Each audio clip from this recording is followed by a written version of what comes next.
एक बेटे की उम्र 28 साल और दूसरी बेटी की उम्र 72 साल कैसे हो सकती है? और इस दावे को देखकर देश के बहुत सारे लोगों को चुनाव आयोग पर शक हुआ। तो देखिए वाराणसी में क्या होगा। लेकिन अब पता चला है कि ये वोटर लिस्ट लोकसभा चुनावों की नहीं बल्कि 2023 के वाराणसी नगर निगम चुनाव की है।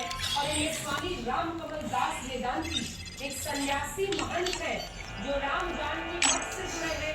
उनके शिष्यों ने अपने गुरु का नाम इनके पिता के स्थान पर मतदाता सूची में दिया है और यह गुरु शिष्य परंपरा का हिस्सा है। कानूनी रूप से इसे मान्यता दी गई। सरकार ने साल 2026 में इसे आधिकारिक रूप से मान्यता दी थी, लेकिन कांग्रेस ने इस पर भ्रम फैलाया और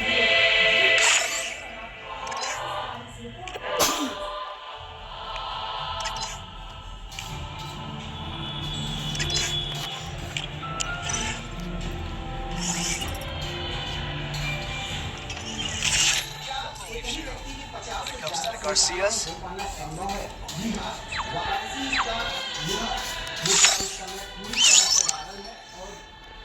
यूपी कांग्रेस कमेटी ने इसको लेकर एक्स हैंडल पर पोस्ट भी किया है और चुनाव आयोग से सवाल भी पूछा है और बहुत बड़े आरोप भी लगा है। हम उसी पते पर आप पहुंचे हैं और शहीदी आखिर में क्या है इसको जानने की कोशिश करते हैं, इसको समझने की कोशिश करते हैं।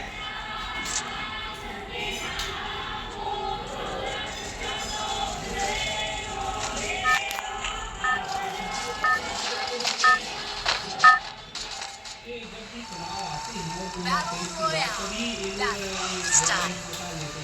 कोई सत्यता नहीं इसमें जो परंपरा नष्ट होती है केवल यहाँ पर भारतवर्ष में जो परंपराएं हैं और मठ मंदिरों की परंपराएं हैं उसमें एक सेकंड में का ही नाम लिया जाता है, विरक्त हो जाते हैं शिष्य लोग। तो इसी तरह हमारे शिष्य गुरु जी के शिष्य लोग हैं, बहुत हजारों शिष्य लोग हैं गुरु जी के, तो वो उनके पिता के नाम पर गुरु जी का नाम आ जाता है। और जब भी चुनाव की प्रक्रिया आती है वो लोग बेफालतू में मुद्दा उठा के रख लेते हैं। शास्त्री जी जो लिस्ट है वो लिस्ट सही है, वो सही है, बिल्कुल सही है। और भगवान से प्रार्थना करते हैं कि जो लोग ये बार बार जो मुद्दा उठाते हैं उनको सद्बुद्धि दे और बार बार ये मुद्दा ना उठाएं। तो एक करेक्शन आपको बता दें, सरकार ने ये जो गुरु शिष्य परंपरा है जिसमें शिष्य अपने पिता के नाम में गुरु का नाम लिख सकते हैं, इससे पहले मैंने गलती से 2026 बोल दिया था। दरअसल सरकार ने 2016 में इसे आधिकारिक रूप से मान्यता दी थी और इस बात की मान्यता है बाकायदा कि अगर आप अपने बच्चे के तौर पर गुरु का नाम हो सकता है पिता के तौर पर और बच्चे के तौर पर शिष्य का नाम हो सकता है। लेकिन कांग्रेस ने इस पर भ्रम फैलाया और अब देखिए आपने रिपोर्ट के जरिए समझ लिया है कि कैसे ये पूरा मामला सामने आया। कांग्रेस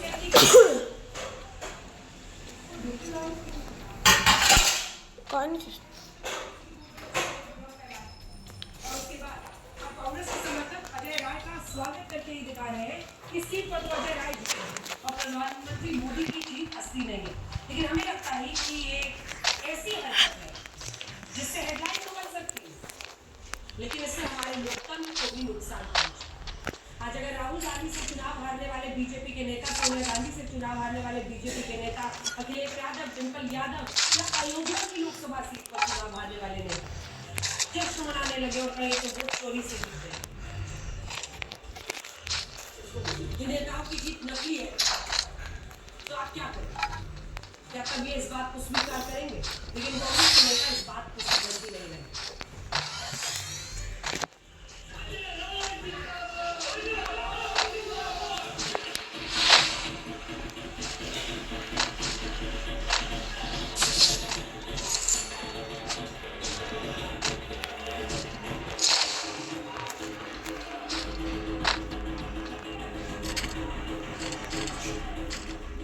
चोरी करके यहाँ पे नरेंद्र मोदी सांसद बने हैं और देश के प्रधानमंत्री बने हैं। मैंने पहले भी कहा था कि काशी के लोग शर्मिंदगी महसूस कर रहे हैं कि हमारा सांसद चोरी करके वोट चोरी करके सांसद बना।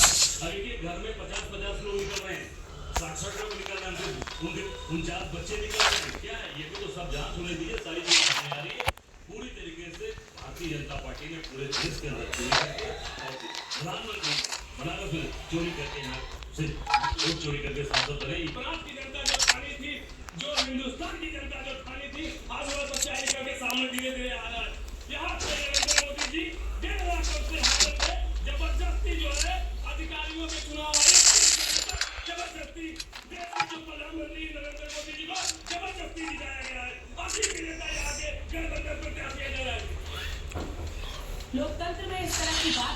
राष्ट्रंजक। अगर आप इसको स्वीकार नहीं करते हैं तो आपको ये भी देखना होगा कि एक बार नहीं, दो बार नहीं, लगातार कितनी बार से अजय राय सीट से लड़ रहे हैं, हार रहे हैं।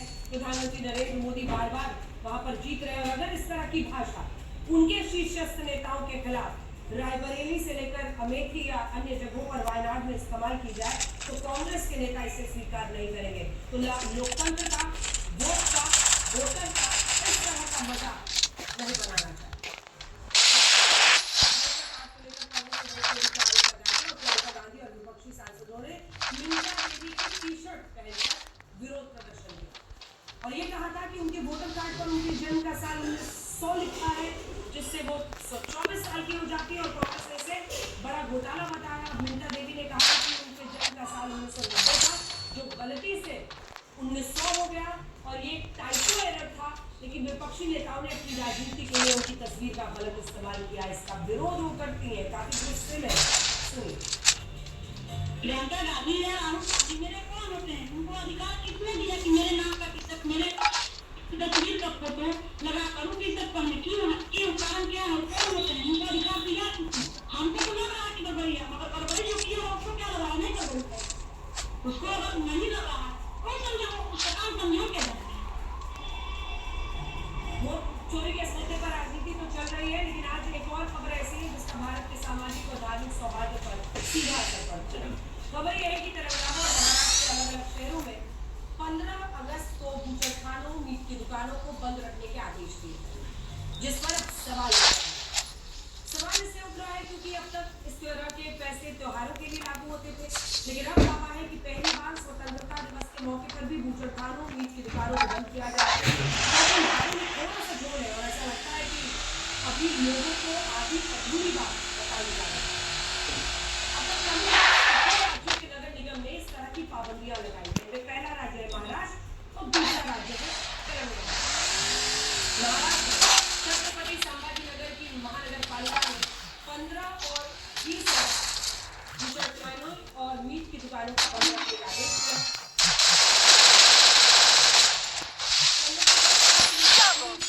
क्योंकि 15 अगस्त को गोकुल अष्टमी है, जिसे उत्तर भारत में जन्माष्टमी भी कहते हैं। जबकि 20 अगस्त को इससे मीट की दुकानों को बंद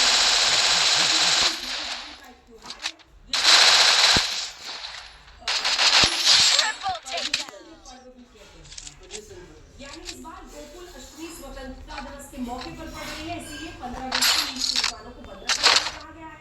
और मालिकाओं की महानगर पालिका ने भी इन्हीं वजहों से 15 अगस्त बूचड़खाने और मीट की दुकानों को बंद रखने का आदेश दिया। लेकिन मुंबई के पास महानगर पालिका ने कहा है कि वो ये पाबंदी गोकुल अष्टमी के साथ स्वतंत्रता दिवस की वजह से भी लगा रहे हैं और इसी को लेकर सारा विवाद हुआ। विपक्षी नेता ये कह रहे हैं कि स्वतंत्रता दिवस के लिए मीट की दुकानों को बंद रखना कहां तक सही है और क्या ये संविधान के मौलिक अधिकारों का उल्लंघन नहीं है। हालांकि यहाँ एक तथ्य ये है कि कल्याण डोंबिवली में साल 1988 से स्वतंत्रता दिवस के मौके पर मीट की दुकानों को बंद रखने का आदेश जारी होता है, जिस पर इससे पहले कभी विवाद नहीं हुआ। जब पार्टी के वजह से ये पाबंदी लगाई। इनमें तेलंगाना का ग्रेटर हैदराबाद म्युनिसिपल कॉर्पोरेशन भी शामिल है, जिसे 15 और 16 अगस्त को सभी बूचड़खानों, मीट की दुकानों को बंद रखने के लिए कहा है। ये पाबंदी भी स्वतंत्रता दिवस और जन्माष्टमी के त्योहार की वजह से लगाई गई है, लेकिन कुछ नेता इस पर आपत्ति जता रहे हैं और उन्होंने इसे बड़ा मुद्दा बना दिया है। इनमें सदुद्दीन ओवैसी साहब इन पाबंदियों को असंवैधानिक बता रहे हैं। महाराष्ट्र के मुख्यमंत्री अजित पवार ने भी इन फैसलों की आलोचना की है। आदित्य ठाकरे ने कहा है कि अगर ये पाबंदी त्योहार की वजह से लगाई गई है तो भी इसे सही नहीं ठहराया जा सकता।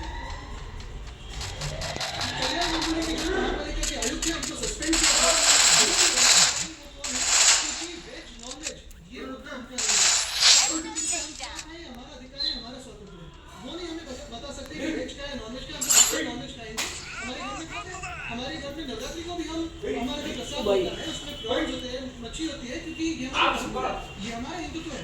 और वहाँ की जो आदि पूरी बंधन ये कोई धर्म की बात नहीं और ये कोई देश हित की बात नहीं है कि वेज नॉन वेज खाओ, जो भी खाते हो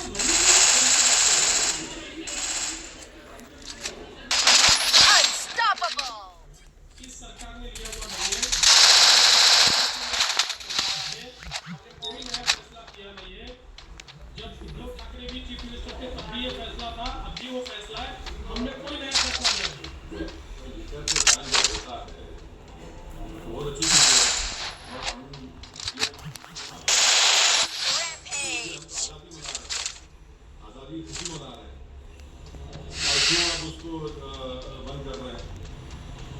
वहाँ पीकर कोई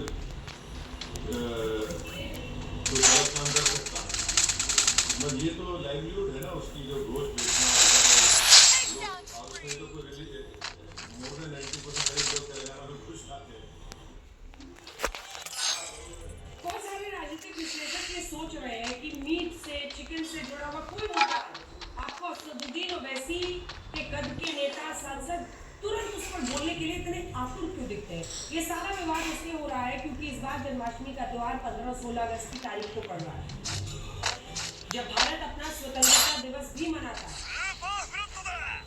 जन्माष्टमी का मतलब उस तारीख से होता है जो भाद्रपद मास में कृष्ण पक्ष की अष्टमी तिथि को पड़ती है। मान्यता है कि इसी दिन द्वापर युग में भगवान श्री कृष्ण का जन्म मथुरा में हुआ था और वो भगवान श्री विष्णु के 8वें अवतार। आज भी हमारे देश में जन्माष्टमी के मौके पर बहुत सारे लोग व्रत रखते हैं और ये व्रत रात के 12 बजे भगवान श्री कृष्ण के जन्म के साथ बोला जाता है। और यही वजह है कि जन्माष्टमी के मौके पर मीट की दुकानों को बंद रखकर लोगों की धार्मिक आस्था का सम्मान किया जाता है। भगवान श्री कृष्ण को सिर्फ गायों का ही नहीं बल्कि सभी जीवों का रक्षक माना गया है और इस वजह से आज भी मथुरा जैसे शहरों में भगवान श्री कृष्ण के लाखों भक्त अहिंसा शाकाहार के सिद्धांत से जुड़े। राजनीति ऐसी है कि जैसे ही किसी वजह से मीट की दुकानों को बंद करने की बात हुई, कुछ नेता इस मुद्दे पर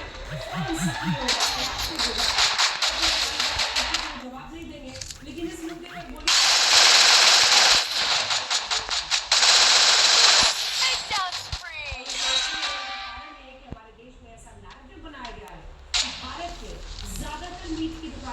मुस्लिम समुदाय के लोग जो